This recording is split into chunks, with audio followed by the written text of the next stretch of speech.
Hi, I'm Louise Thompson, and I co-own Pocket London with Edward Page and my Finkelstein. We learn how to say it. We just started working together. She's our creative director. It's been a challenge trying to get everything ready, build up towards this. We've had a hectic month, but I feel like this is going to be our first big collection that I think is going to be really successful. So how did Pocket London come about? How did it come about? So Edward and I met at Edinburgh University. Actually, that's not true. I've known him for years, but we both studied at Edinburgh together, and I studied geography and he was doing philosophy and theology, so nothing related to fashion, but I've always been really interested in kind of blogs and followed stylists and things like that, like fashion shows and all those ones that were really popular kind of whenever. I mean, literally for the last 10 years, I think. And the idea of being able to create something that you can wear yourself is just the dream. I think that's anyone's dream. It's like now, I mean, yeah, so initially it was more of a hobby, and it was busy, so we had to write dissertations and things like that. So we kind of slow learning curve. We kind of got some stuff made in Shoreditch and in the East End. And we had no idea. We were literally trawling the streets of London to try and find people to help us, because we've never actually worked with anyone. We've never really signed contracts or anything. It's all been us two doing all the work ourselves. And here we are, a year later with all of this, and now I actually understand the process behind designing something and having an idea in your head that you can actually manufacture and turn into a product that's wearable. Yeah, definitely. And good quality and comfortable and pretty. So a combination of everything. Yeah. So what inspired the new collection? Okay, I have this love for monochrome. I've always loved monochrome, so black and white, and but that with a hint of colour, so flashes of colour.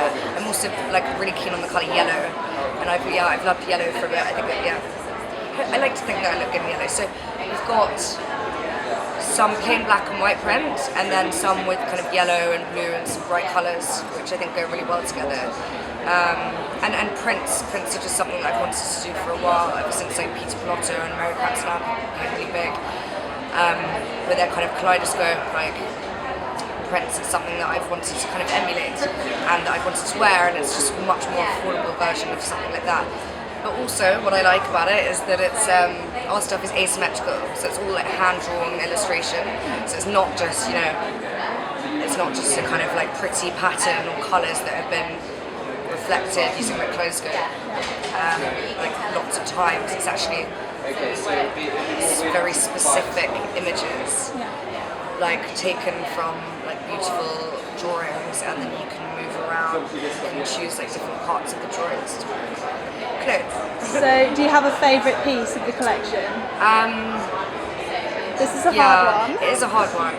Well, I've been wearing these white leggings a lot, and I think they're really nice for kind of at the moment with basically white. I think looks really nice with pastel colours. So I wear these with kind of I have a pastel pink overcoat or something kind of big. But my favourite is probably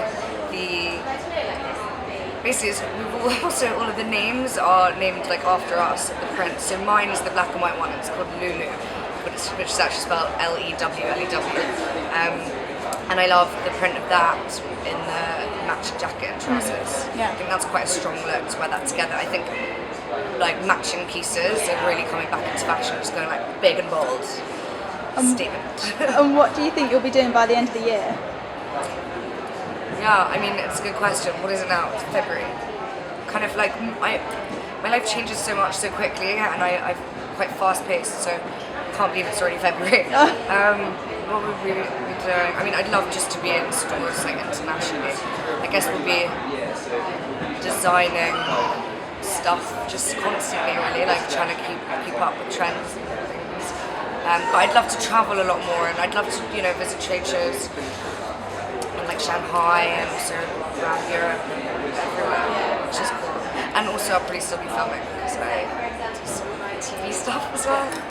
Just be brave and bold. Try it out. Try out the prints. I think you'll be pleasantly surprised. I think people might be fearful of wearing really strong clothes but they are actually surprisingly flattering. And how does it feel to be a young entrepreneur? Thank you, first of all.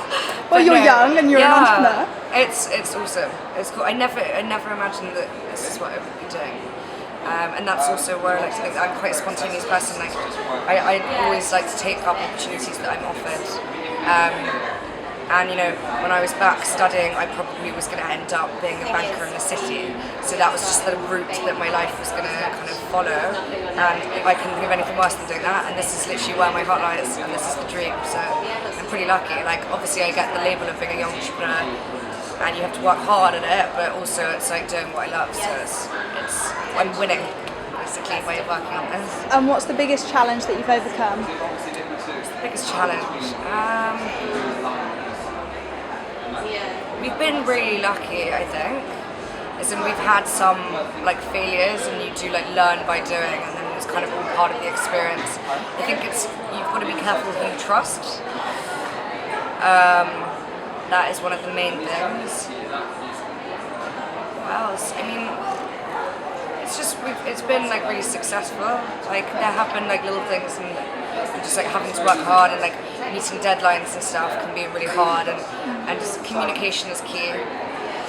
Because we're working with obviously like a few different people, and we get some stuff made in Portugal, so it's important that you kind of all work together and like everyone's really involved. How's your Portuguese? I know obrigada is a word. Desculpa? No, okay, I speak a little bit of Spanish, so those are two Portuguese words I learned in Brazil. But no, really not good. What do those words even mean? Obrigada, I think one of them means sorry and one of them... Don't ask silly questions. No, but that's another thing is that I would like to kind of achieve before the end of the year is maybe taking up a course and just constantly like learning. Yeah, I need to work on my French. Well, I think it's just a nice thing to do, is to constantly like have bits and pieces that you're trying to better yourself at, and just not being lazy. So constantly trying to. I mean, there's like, you know, setting yourself up for too much work, but it is nice to be an overachiever, and I think I would like to learn how to be better at Adobe Illustrator, Photoshop, and things, and maybe taking up a computer course. Useful. I'm sure you're probably quite good at it. And where can people find you online? Online, www.pocketlondon.com. Pocket-london.com. That's hyphen, not underscore. And where can people find you on Twitter? On Twitter, we're at pocket_London. And how about you? I'm on at Louise A. Thompson. People very rarely ask me how to find myself on Twitter, which is why I forget that I actually can have a name. But yeah, don't follow me, do. Wonderful, thank you very much. Thank you. I'm just chat, waffles. So